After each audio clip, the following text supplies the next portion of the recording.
After you ask your patient about their personal history of cancer and their family history of cancer, and you wrote it down on the family history questionnaire, then place barcode with patient's date of birth written on it on the swab.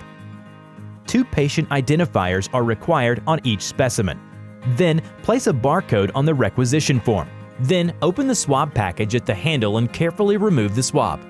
Do not allow the tip of the swab to touch anything other than the inside of the patient's mouth. Now it is time to swab your patient. While holding the handle end of the swab, insert the tip along the inside of the cheek. Rotate the collection tip along the inside of the cheek for 60 seconds. While rubbing up and down and rolling the swab in a circular motion, be sure the entire swab gets DNA on it. To ensure you receive enough DNA, place the back of your hand to the patient's cheek and apply pressure so your swab has something to hold the cheek firm to gather DNA between the cheek and gum. Then repeat this process to the patient's other cheek. When finished, allow the swab to air dry for 10 seconds if this is a dry swab or a swab without preservative solution in the tube. Then place swab into the dry transport tube.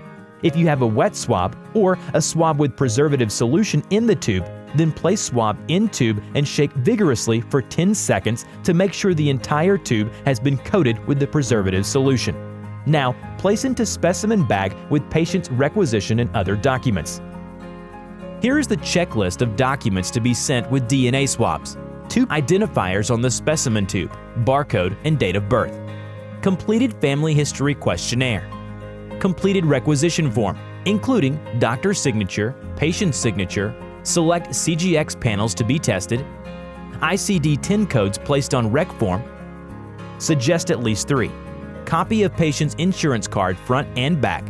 Note HMO plans are not accepted or because they don't pay for testing.